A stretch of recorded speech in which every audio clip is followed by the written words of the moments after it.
आज बात करेंगे हम किसानों के बारे में, जो कि किसानों का बहुत बड़ा प्रदर्शन जो कि हो रहा है, किसान आंदोलन 2.0। तो आज हम समझेंगे कि किसान आंदोलन 2.0 है कि नहीं है, क्या इसमें चीज़ें सही हैं और क्या गलत हैं। इस वीडियो को पूरा देखें ताकि आपको क्लैरिटी मिल जाए कि क्या क्या इसमें गलत है और क्या क्या सही है, क्या ये मांगे मानी जा सकती हैं कि नहीं मानी जा सकती हैं। आप अच्छे तरीके से समझ पाएंगे। शांता कुमार कमेटी ने कहा है कि जो एमएसपी है वो सिर्फ हिंदुस्तान के 6%, सिर्फ 6% लोगों को इसका बेनिफिट मिलता है और बाकी के 94% जो किसान हैं ये इस एमएसपी के बाहर आते हैं। तो क्या ये जो 94 किसान हैं, क्या उनका अधिकार एमएसपी पे नहीं है? तो क्यों, आज समझेंगे हम कि क्यों सिर्फ 6% लोगों को एमएसपी दी जाती है और वो कौन से लोग हैं कि जिनको एमएसपी मिलती है। तो वो कौन लोग हैं जो कि आज आंदोलन कर रहे हैं। तो इन आंदोलनों के पीछे कारण क्या है और क्या ये प्रोपेगेंडा है, क्या ये एक किसी पार्टी को घेरने की कोशिश है, क्या ये इसमें सारी चीजें हैं वो आज हम जानेंगे। और ये जो एमएसपी पे गवर्नमेंट सारा अनाज खरीदती है तो इसका अनाज का होता क्या है, चाहे वो गेहूं हो गया, दाल हो गई, चाहे मक्का हो गया, आपका धान हो गया, तो इसको खरीद के गवर्नमेंट रखती कहाँ है। पहली बात मैं ये क्लियर कर दूं कि जो लोगों को राशन कार्ड पे फ्री फ्री ऑफ कास्ट, या तो बीपीएल पे या तो अंत्योदया पे जो राशन मिलता है 3 रुपये 4 रुपये के हिसाब से जो कि राशन मिलता है, वही राशन गवर्नमेंट गवर्नमेंट 22-23 रुपये केजी खरीदती है और 3 रुपये किलो के हिसाब से देती है। तो हमें पूरे हिंदुस्तान में जो इसकी जरूरत पड़ती है, गवर्नमेंट को इस चीज की जरूरत पड़ती है, इस राशन की जरूरत पड़ती है, उसकी जो रिक्वायरमेंट है वो टोटल 20 मिलियन टन की जरूरत होती है। और पिछले साल 20 मिलियन टन की जो जरूरत थी, हमें 20 मिलियन टन की जरूरत होती है रिजर्व के लिए और बफर के लिए और बाकी और चीजों के लिए, क्योंकि गवर्नमेंट जो भी अनाज खरीदती है तो उसको कहीं ना कहीं स्टॉक में रख के चलती है, ताकि अगर सूखा, बाढ़ वगैरह कोई प्रकृति आपदा आ जाती है तो वो गवर्नमेंट उस अनाज को यूज करती है बाद में, किसके लिए, कि लोगों की हेल्प करने के लिए। तो उसको रिजर्व में रखा जाता है। और 30% अनाज जो है वो के वेस्ट हो जाता है। क्यों? क्योंकि हमारा जो स्टोरेज इंफ्रास्ट्रक्चर है वो इतना स्ट्रांग नहीं है। तो उसकी वजह से काफी अनाज जो है वो वेस्ट हो जाता है, क्योंकि सब काम करने के बाद भी जो हमारे पास अनाज होता है तो वो वेस्ट हो जाता है, बिल्कुल खत्म हो जाता है, सड़ जाता है, गल जाता है। वो आप न्यूज चैनलों पे देखते हो। तो बताइए कि अगर सारी चीजों पे गवर्नमेंट एमएसपी लगा दे जाए तो क्या जो बाकी तो जितना उसको 20 मिलियन टन का जरूरत होती है, 20 मिलियन टन के बाद जो राशन हो तो उसका क्या करेंगे। और दूसरा, मान लो कि टमाटर पर किसी ने एमएसपी, अगर गवर्नमेंट टमाटर पे एमएसपी देना शुरू हो गई, तो अगर एमएसपी के हिसाब से अगर उनको रेट नहीं मिला मंडी में तो गवर्नमेंट को खरीदना पड़ेगा, क्योंकि कानून लागू हो गया। तो बताइए कि वो जहां आपका गेहूं और धान जो है वो वेस्ट हो रहा है, तो टमाटर क्या क्या करेगी गवर्नमेंट? ठीक है, उसके बाद आलू का क्या करेगी गवर्नमेंट? क्योंकि सब्जियां जो होती हैं वो ऐसी फसल है जो कि आपको 15 दिन के अंदर अंदर उसकी खपत करनी है, नहीं तो वो खराब हो जाएगी। तो उसका क्या होगा? ठीक है, अब देखेंगे कि ये मांगे जो जायज हैं भी कि नहीं है। जैसे किसानों ने दूसरी मांग ये की है कि हर एक किसान को पेंशन दी जाए, 10,000 रुपये पेंशन। तो मैं बताता हूं कि हमारे देश में हमारे देश में 11 करोड़ किसान हैं, 11 करोड़ 80 लाख किसान हैं। 11 करोड़ 80 लाख किसानों को अगर पेंशन दी जाए तो 1,18,000 करोड़ रुपया बनता है। तो क्या वो पेंशन दी जा सकती है? और एक और चीज बता देता हूं कि ये जो पेंशन है हर महीने आपको देनी है, तो क्या उनको ये पेंशन दी जा सकती है? दूसरी मांग जो किसानों की है वो मांग है लोन की, कि किसानों का जितना भी लोन है वो माफ कर दिया जाए। तो मैं इस पे एक लॉजिकल बात करना चाहता हूं कि किसानों पे जो लोन है, तो जो किसानों का हित कर रहे हैं ना, पहली बात तो करना चाहिए, बट हर एक चीज के पीछे एक वजह होती है और एक तरीका होता है, और मांग रखने का भी एक तरीका होता है कि आप जो मांग रख रहे हो क्या वो हो सकता है। मान लो कि मैं 50,000 रुपये सैलरी लेता हूं, मेरी सैलरी है 50,000 और मेरा एक बेटा उठता है कि वो बोलता है मुझे 55,000 रुपया चाहिए। आप मुझे हर महीने 55,000 रुपया पॉकेट मनी दोगे, क्या मैं उसको 55,000 रुपया, जहां के मेरी सैलरी 50,000 है और मैं अपने बेटे को 55,000 रुपया सैलरी दे सकता हूं? क्या ये हो सकता है? क्या आपका बेटा ऐसा करे तो क्या आप उसको दे सकते हो? और आप एक परिवार हो तो क्या वो बाकी परिवार वालों को पाल पाएगा? नहीं पाल पाएगा। और सेम वही जो ये किसान आंदोलनकारी कर रहे हैं, जो किसान बन के आए हैं, ये किसान हैं कि नहीं है उसको मैं जस्टिफाई करने वाला कोई नहीं होता, मैं उस पर क्लियरेंस देने वाला कोई नहीं होता, बट जो लॉजिकल बात है मैं वो बता रहा हूँ। और जितनी मैं बातें बोलूंगा वो आप खुद से रिसर्च करके गूगल पे सब डाटा पड़ा हुआ उसको इकट्ठा करके और उसको कैलकुलेट करके आप देखोगे तो दिमाग चकरा जाएगा। पर आगे भी बात करेंगे, कॉर्पोरेट सेक्टर की बात करेंगे कि जो बोलते हैं कि किसानों का जब माफ नहीं हो सकता तो कॉर्पोरेट सेक्टर का कैसे माफ हो सकता है, तो वो कैसे हो सकता है और क्यों हो सकता है उसके बारे में भी बात करेंगे आगे जाके। अब मैं बता देता हूं कि किसानों पे आज तक का लोन कितना है। तो किसानों पे लोन है आपका 18,40,000 करोड़ रुपया किसानों पे लोन है। कितना? 18,40,000 रुपया किसानों पे लोन है। क्या वो सारा चुकता हो सकता है? चाहे वो किसी न किसी भी काम के लिए लिया हो, कुछ भी हो, ट्रैक्टर लिया, गाड़ी घोड़ा, जो भी किसी भी तरीके से जो किसानों का है, ठीक है, जो केसीसी के माध्यम से मिलता है, किसान क्रेडिट बोलते हैं जिसको, तो क्या उनको माफ किया जा सकता है? तो अगर उनको माफ कर दिया जाए तो आम आदमी के पेट पे क्या असर पड़ सकता है? और उससे आगे भी मैं बता देता हूं, अगर सिर्फ एमएसपी की बात की जाए, अगर पूरे 100% लोगों किसानों को, यहां तो सिर्फ और सिर्फ 6% लोगों को किसानों को एमएसपी मिल रही है, अगर पूरे पूरे के पूरे 100%, यहां मैं पहले फिर दोबारा बोलता हूं कि 94% किसान ऐसे हैं कि जिनको एमएसपी का कोई लाभ नहीं है पूरे देश के, ठीक है। और बात करेंगे कि किन किन किसानों को और कौन कौन सी स्टेट वाले किसानों को एमएसपी मिलती है, और अगर 100% किसानों को एमएसपी देने पे आ गई गवर्नमेंट तो उससे हमारी जेब में क्या असर पड़ेगा वो मैं आपके साथ एक्सप्लेन करता हूं।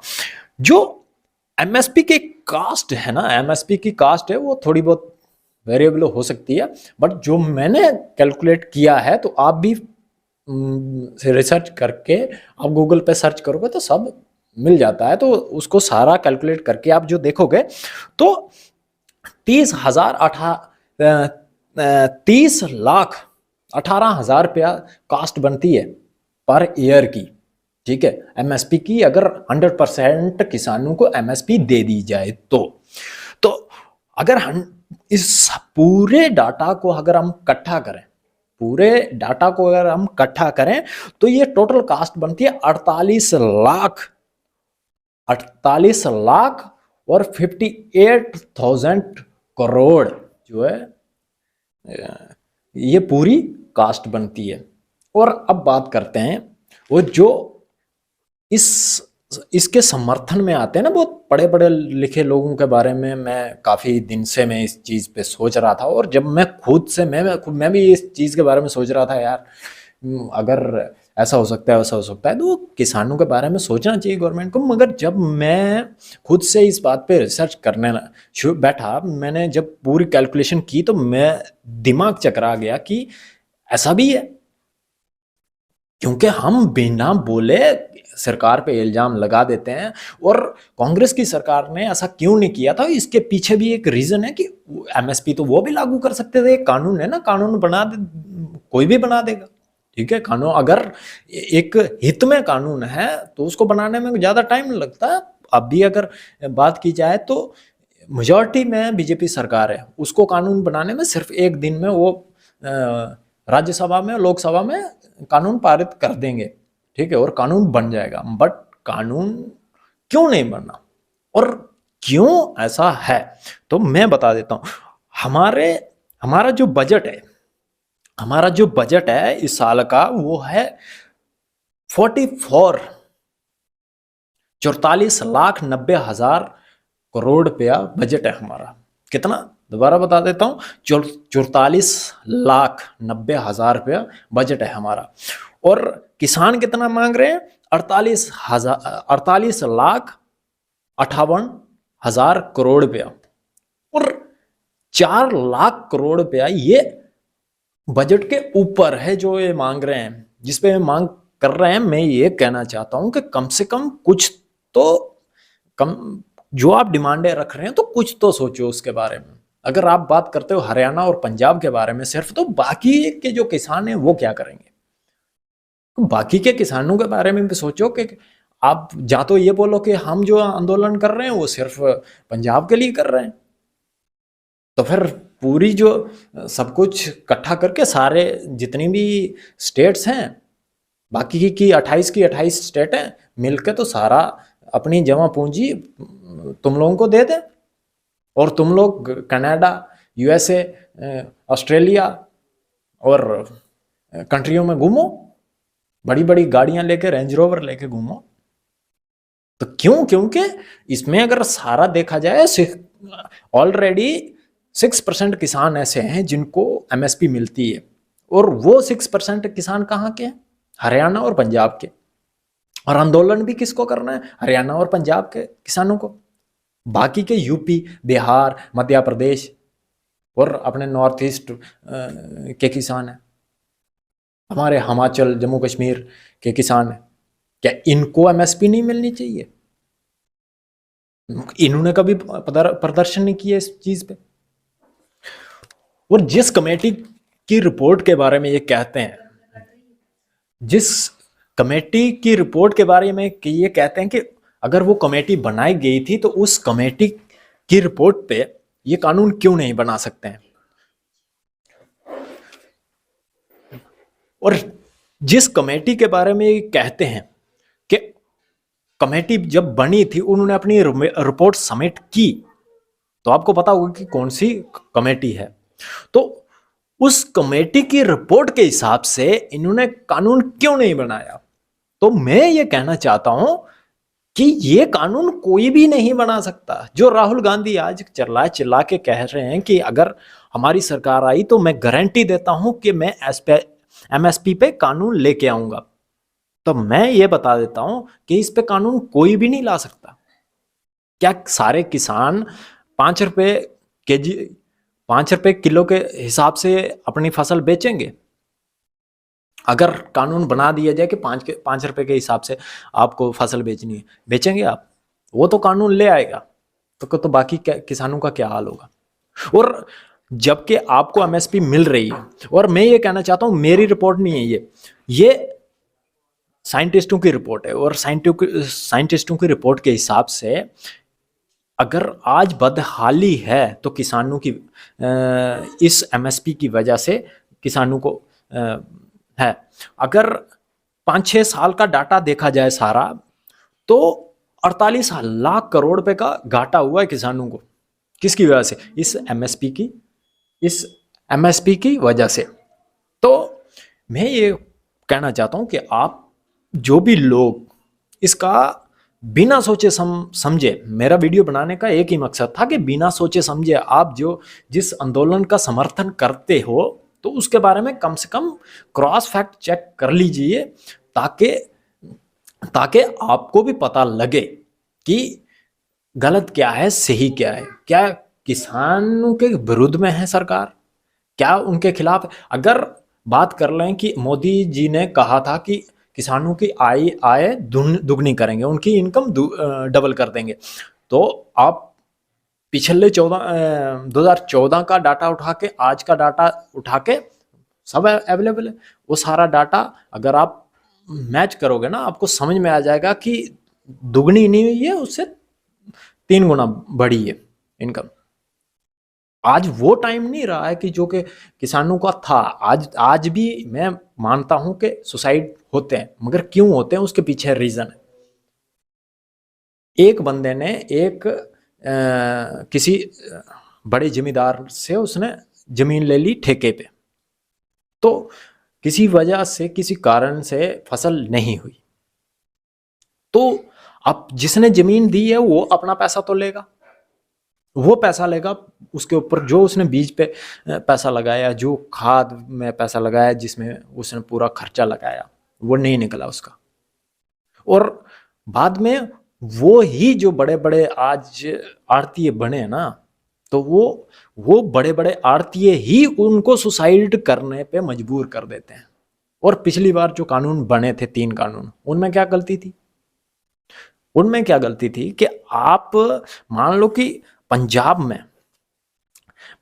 में 10 मिलियन टन की जरूरत है और वहां हो गया 30 मिलियन टन, और वहीं हमारे जम्मू में 10 मिलियन टन की जरूरत है और यहां हो रहा है 3 मिलियन टन।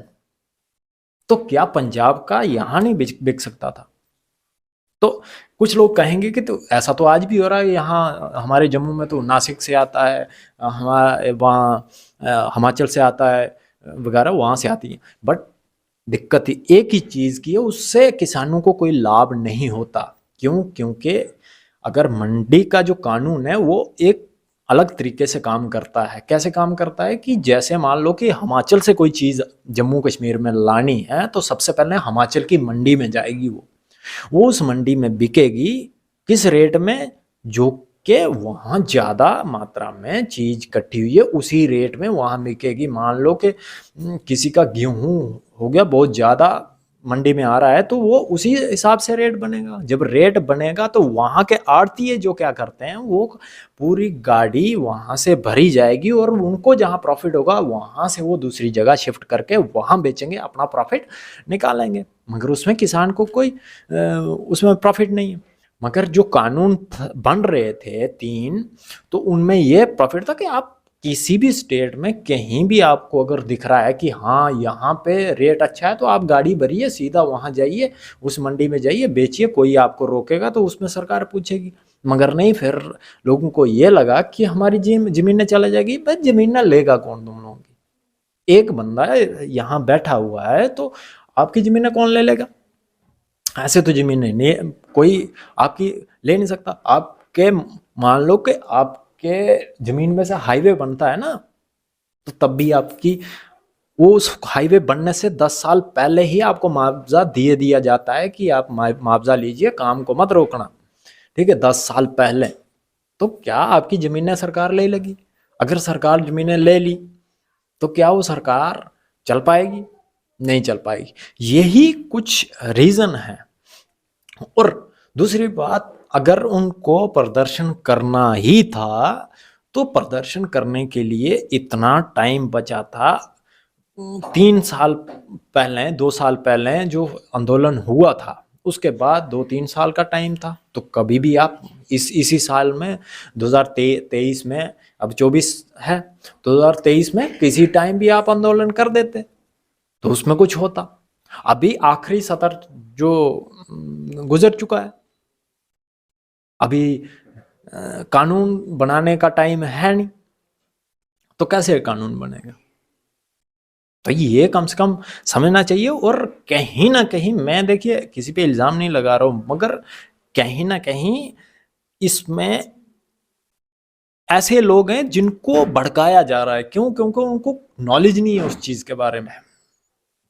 पंजाब की जीडीपी का 12% जो है एजुकेशन बजट है, और कुछ लोग कहेंगे यार 12% तो बहुत होता है। भाई मैं एक और चीज़ बता देता हूँ, हमारी 29 स्टेटें हैं और पंजाब का जो स्थान आता है ना एजुकेशन बजट में, वो 26 नंबर पे है। 29 स्टेटों में 26 नंबर पे। तो बोलिए कि जहां का बजट ऐसा हो, जो सरकार ये बोलती थी कि हम स्कूलों पे काम कर रहे हैं, हम एजुकेशन पे काम कर रहे हैं, हम स्कूल हॉस्पिटल पे, अब राम मंदिर बना था तो वो बोलने लगे जी राम मंदिर क्यों बनाना है, हॉस्पिटल बनाओ, स्कूल कॉलेज बनाओ। तो वही वो लोग हैं जो कि बजट जिनने दिया है, उनकी सरकारों ने दिया है। मैं किसी सरकार का फेवर नहीं कर रहा, मैं किसी सरकार की वो नहीं कर रहा, बट ये सिर्फ सोचने की बात है कि आपको सोच समझ के जो भी है तो अपना फैसला सोच समझ के लेना चाहिए। तो मैं ये उम्मीद करता हूं कि आप क्या सोच रखते हैं इसके बारे में, तो ज़्यादा से ज़्यादा कमेंट कीजिए। मेरा नाम है राजेश कुमार और आप देख रहे हैं जेके राइट वॉइस। मिलेंगे दूसरी वीडियो में। आई होप कि आप कमेंट करेंगे। अगर वीडियो अच्छी लगी होगी लाइक कर देना, और ऐसी और वीडियो देखने के लिए सब्सक्राइब कर देना। जय हिंद, जय भारत।